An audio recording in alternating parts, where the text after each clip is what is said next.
যদি কোনো বান্দার নেদামন্দা হইয়া, কোনো বান্দা শর্মিন্দা হইয়া, কোনো বান্দা যদি একটু লজ্জিত হইয়া মালিকের কাছে মাপ চাই, চোখের দুই ফোঁটা পানি পালায়া যায়, আর ওই 2 ফোঁটা পানি যদি নাকের ঢোকার আগে পর্যন্ত আসার আগে মালিকের কাছে তওবা কবুল হয়ে যায়। কন্যা সুবহানাল্লাহ। তো ওই যে মজলিসের মধ্যে বৈশা ওই পাপী বান্দা বলে ডাকি, আরে মালিক 40 বছর গুনাহ করলাম, রিজিক বন্ধ করে দাও নাই মালিক, 40 বছর গুনাহ করলাম, এই 40 বছরের ভিতরে হাত দুইটারে পুঙ্গ বানায় দাও না, পা দুইটারে পুঙ্গ বানায় দাও নাই মালিক, এত অন্যায় করলাম, এরপরেও তুমি আমার সাজা দাও নাই, এতদিন আমার দুষ্টারে তুমি ঢাইকা রাখছো রে মালিক, আজকে তুমি এত মজলিসের মাঝে এত মানুষের সাথে আমার গুনাহগুলিকে তুমি মালিক জাহির করিয়া দিবা, প্রকাশ করিয়া দিবা মালিক, আজকে আমারে তুমি শরম দিতে চাও মালিক, আজকে তুমি আমারে লজ্জা দিও না আল্লাহ, দিল থেকে আমি শর্মিন্দা হইতেছি আল্লাহ, আমি নেদামন্দ হইতেছি মালিক, তোমার গোলামের গুনাহগুলির একটু মাফ করে দাও না। তারপর হইছেটা কি, মাওলা পাক রব্বুল আলামিন মজলিস থেকে কেউ উঠে নাই, বৃষ্টি আসা মায়ের পক্ষ থেকে বৃষ্টি আসার হুকুম জারি হয়ে গেছে। মুসা আলাইহিস সালাতু ওয়াস সালাম বলে কি, মালিক খেলা তো কিছুই বুঝলাম না, বললা কি আর হইল কি, তো এইবার মালিকের পক্ষ থেকে ঘোষণা আসে কি, আরে মুসা এতক্ষণ যার জন্য বৃষ্টি বন্ধ করে রাখলাম, এখন আমি মাওলা পাক রব্বুল আলামিন ওর জন্য বৃষ্টি দিলাম, চিল্লা এখন আল্লাহু আকবার।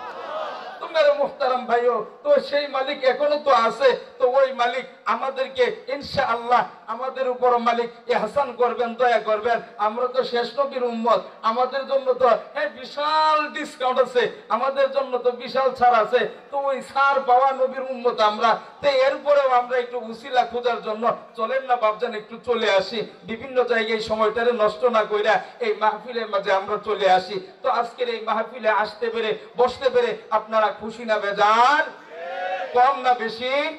তো জোরে সোরে একটু কম না আলহামদুলিল্লাহ? তো মেরে মুহতারাম ভাইও, তো এই যে একবার আলহামদুলিল্লাহ বলছেন, হ্যাঁ রে সুবহানাল্লাহ, তিরমিজির হাদিস বলা হয় কি, বলে যে বান্দা একবারও যদি জিকির করে, প্রতিটা জিকিরের শব্দের বিনিময়ে বান্দার জন্য জান্নাতে ফলদার গাছ লাগানো হয়। তো এই যে এক একটা করে আমরা জিকিরের আমল করব, আর মাওলা পাকের পক্ষ থেকে আমাদের জন্য জান্নাতে ফলদার গাছ লাগাইবে। সুবহানাল্লাহ। তো মেরে মুহতারাম ভাইও, যাক, প্রাসঙ্গিক আলোচনাকে আর দীর্ঘায়িত না করে মূল আলোচনায় প্রবেশ করব। আজকে যেন আমাদের আলোচ্য বিষয়ের নাম কি, দুরূদের গুরুত্ব এবং ফজিলত। আলোচ্য বিষয়ের নাম কি? সকলেই মেহেরবানি করে কথা বোঝার জন্য চেষ্টা করবেন, রেসপন্স করার জন্য চেষ্টা করবেন।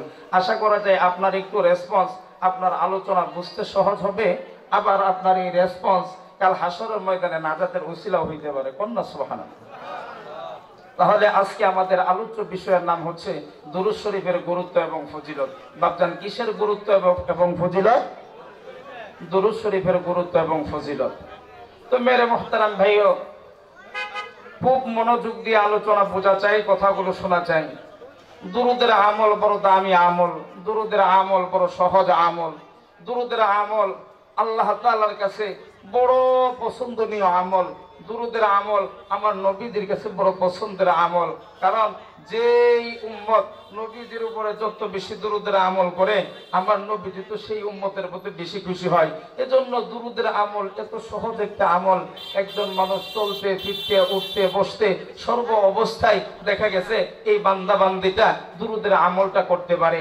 একমাত্র ইস্তেনজা এবং বিশেষ সময় ওইগুলি ব্যতীত সর্ব অবস্থায় দুরূদের আমল করতে পারে। তো ওই দুরূদের আমলের মাধ্যমে যদি বান্দা তার জিহ্বাটাকে তরুতাজা রাখে, আরে সুবহানাল্লাহ, যতক্ষণ বান্দা দুরূদের উপর আমল করে ততক্ষণ মাওলা পাকের ফেরেশতাগণ ওই বান্দা বান্দির জন্য দোয়া করে। আর কাল হাসরের ময়দানে তো নবীজি যেই উম্মত বেশি দুরূদের আমল করছে ওই উম্মতের জন্য আগে সুপারিশ করবে। অথচ আমল বড় সহজ। একজন রিকশাওয়ালা ভাই রিকশা চালাই দিছে, ও রিকশা চালানো অবস্থায় সে জবানে জারি রাখতে পারবে দুরূদের আমল। একজন মা বোন বাসায় বসে রান্না করতেছে, তো রান্না করা অবস্থায় তরি তরকারি করতেছে, ওইখানেও সে তার জবানে দুরূদের আমল জারি রাখতে পারবে। সুবহানাল্লাহ বলেন। একজন অফিসে ভাই চাকরি করে, তো ওই ভাই কাজ করতেছে, কাজ করা অবস্থায় যদি তার অন্য হাতে কোনো কাজ না থাকে, জবানে তার দুরূদের আমল জারি রাখতে পারে। এক কথায় এমন একটা সহজ আমল, এটার জন্য আলাদা কোনো ওযুর দরকার নাই, গোসলের দরকার নাই, টাকা খরচের দরকার নাই, মোল্লারও দরকার নাই। আর মোল্লা দাঁড়ায়া বাড়িতে, হ্যাঁ অনেক সময় এরকম হয় না, একটা সময় তো ওই জাতীয় মিল্লাতের প্রচলন ছিল, যাক ওইদিকে আমি যাব না। মূল কথা হলো এই আমল করতে গেলে আমাদের কোনো কষ্ট নাই, কিন্তু এই আমল যদি করা হয় তাহলে নেকির অভাব নাই। তো মেরে মুহতারাম ভাইও, দুর্ভাগ্যজনক হলেও এই কথা সত্য যে আমরা হ্যাঁ সারা রাত ওয়াজ শুনতে রাজি আছি, কিন্তু আমল করতে রাজি নাই। কথা বলে তো আমাদের অবস্থাটা কেমন? এই যে মনে করেন এখানে অনেকে আসছি বসছি, আরে আল্লাহু আকবার, আপনারা যারা আসছেন সকলে আলহামদুলিল্লাহ অনেক ভালো মানুষ। এরকমও বহু জায়গা আছে মনে করেন যে এশার নামাজ পড়িয়া বেচারারা খাওয়া দাওয়া করিয়া তারপর মাহফিলে আসা হয়েছে, রাত্রে 12টা-1টা পর্যন্ত আবার মাহফিল শুইনা যায় শোয়া হয়েছে। এশার নামাজ পড়িয়াও মাহফিলে আসে নাই, মাহফিলতে যাইয়াও আলহামদুলিল্লাহ ফজরের নামাজ পড়ে নাই। এরকম রেকর্ড আছে না নাই বলেন? তো আমরা কষ্ট করে 2-3 ঘন্টা ওয়াজ শুনতে পারবো, কিন্তু আমলের ক্ষেত্রে হুজুর এইটা সম্ভব না, ঠিক না? তো মেরে মুহতারাম ভাইও, আমল অল্প আমলও যদি করা হয় আর সেটা যদি ইখলাসের সাথে করা হয় তাহলে কাল হাসরের ময়দানে এটা নাজাতের জন্য যথেষ্ট হয়ে যাবে ইনশাআল্লাহ। তো মেরে মুহতারাম ভাইও, তো আজকে যে বিষয়ের উপর আলোচনা উপস্থাপন করব, আমাদের আলোচ্য বিষয় হচ্ছে দুরূদের গুরুত্ব এবং ফজিলত। প্রাসঙ্গিক আলোচনাকে লম্বা করব না, মূল আলোচনার ভিতরে প্রবেশ করতেছি। যদি কোনো ব্যক্তি আমার নবীজি সাল্লাল্লাহু আলাইহি ওয়াসাল্লামের উপর দুরূদ পাঠ করে, তাহলে এই দুরূদ পাঠকারী ব্যক্তির জন্য বহু সংখ্যক পুরস্কার রয়েছে। আর এই বহু সংখ্যক পুরস্কারের মধ্য থেকে দুরূদ পাঠকারী ব্যক্তির জন্য 6টি পুরস্কার গুরুত্বপূর্ণ। সুবহানাল্লাহ বলেন। তো দুনিয়ার জমিনের মাঝে যদি কেউ কোনো কাজে ফার্স্ট হয়, পুরস্কার পায়, তাহলে তাকে পুরস্কার দেওয়া হয় কয়টি? 1টি। যদি কেউ খেলার মাঝে ম্যান অফ দ্য ম্যাচ হয়, তাকে পুরস্কার দেওয়া হয় 1টি, ঠিক না? পরীক্ষায় কেউ ফার্স্ট হলে পুরস্কার দেওয়া হয় 1টি, কিন্তু আমার নবীজির উপর যে ব্যক্তি দুরূদ পাঠ করে ওই ব্যক্তিকে পুরস্কার দেওয়া হয় 6টি। আর একটু জোরে সোরে কোন সুবহানাল্লাহ। তো আমার নবীজির উপর দুরূদ পাঠ করলে যে 6টি পুরস্কার দেওয়া হয়, এখন আসুন ধারাবাহিকভাবে আমরা সেটি শুনি। 1 নাম্বার, দুরূদ পাঠকারী ব্যক্তির জন্য 1 নাম্বার পুরস্কার হচ্ছে আল্লাহ তাআলা দুরূদ পাঠকারী ব্যক্তির গুনাহ মাফ করে দিবেন, দুরূদ পাঠকারী ব্যক্তির মর্যাদা বাড়িয়ে দিবেন, দুরূদ পাঠকারী ব্যক্তির উপরে রহম করবেন। সুবহানাল্লাহ জোরে বল। এটা হলো 1 নাম্বার পুরস্কার। 2 নাম্বার পুরস্কার, দুরূদ পাঠকারী ব্যক্তির জন্য, দুরূদ পাঠকারী ব্যক্তির জন্য আল্লাহ তাআলার ফেরেশতাগণ দোয়া করে। নাম্বার 3, দুরূদ পাঠকারী ব্যক্তির নাম, ঠিকানা, ডিজিগনেশন, RORCS, মাঠ পড়সা, খতিয়ান, বিহারের যাবতীয় যা কিছু সব নবীজির কাছে পৌঁছে দেওয়া হয়। সুবহানাল্লাহ। আর নবীজির কাছে যদি একবার আমার আর আপনার নাম পৌঁছে যায়, আরে সোনার চান কপাল, কন্যা একটু সুবহানাল্লাহ। 4 নাম্বার, দুরূদ পাঠকারী ব্যক্তির জন্য স্বয়ং আমার মদিনা ওয়ালা দোয়া করেন। নাম্বার 5, দুরূদ পাঠকারী ব্যক্তির জন্য আমার মদিনাওয়ালা সুপারিশ করবেন। সুবহানাল্লাহ বলেন। নাম্বার 6, দুরূদ পাঠকারী ব্যক্তির সমস্ত চিন্তা ভাবনা টেনশন আল্লাহ তাআলা নিজ জিম্মায় দূর করে দেবেন। সুবহানাল্লাহ। আর যদি কপাল ভালো হয়ে যায়, যদি মনে করেন দিলের ভিতরে ইখলাস নিয়া, নবীজির প্রেম নিয়া, ভালোবাসা নিয়া, ইশক নিয়া যদি দুরূদের আমল করা যায়, তো বাপজান এমনও হইতে পারে যে স্বপ্নের ঘরে, ঘুমের ঘরে মদিনাওয়ালা আয়েশা তোমারে আমার দেখাও দিতে পারে। আল্লাহু আকবার।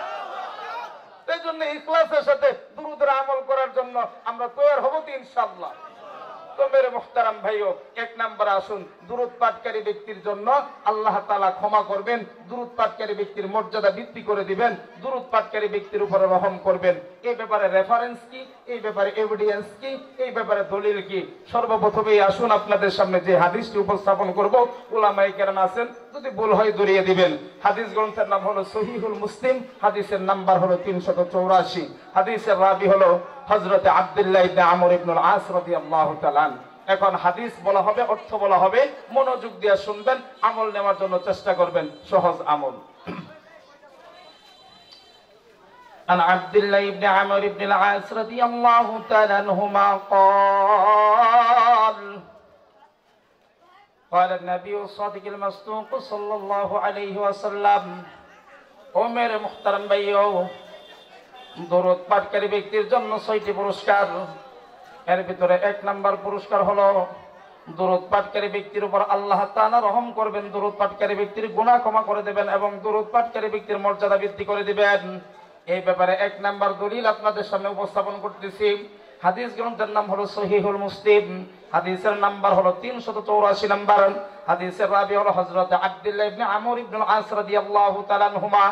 নবীজি সাল্লাল্লাহু আলাইহি ওয়াসাল্লাম এই মর্মে ইরশাদ করেছেন, ইযা সামি'তুমুল মুআজ্জিন ফাকুলু মিসলা মা ইয়াকুল।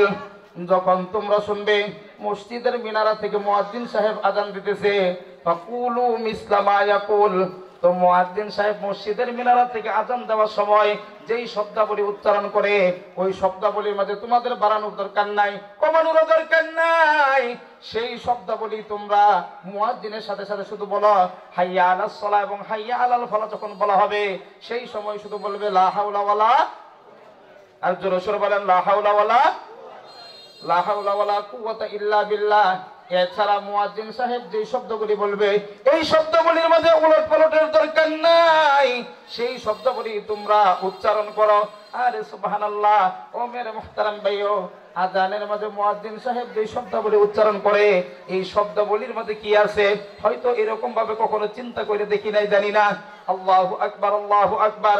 আযানের মাঝে যখন মুয়াজ্জিন সাহেব এই 4টা শব্দ উচ্চারণ করে আল্লাহু আকবার, আল্লাহু আকবার, আল্লাহু আকবার, আল্লাহু আকবার, এর অর্থ কি আল্লাহ সবচেয়ে বড় হে, আল্লাহ সবচেয়ে বড় হে, আল্লাহ সবচেয়ে বড়, আল্লাহ সবচেয়ে বড়। সবচেয়ে বড় কে? জবান খুলে চিল্লান একজন, সবচেয়ে বড় কে? সবচেয়ে বড় হলো আমার মালিক আল্লাহ। বান্দা যখন বলে আল্লাহ সবচেয়ে বড়, আরে সুবহানাল্লাহ, একজন ফেরেশতা ঘোষণা দেয় কি, আরে বান্দা তোর জবান দিয়া বলছে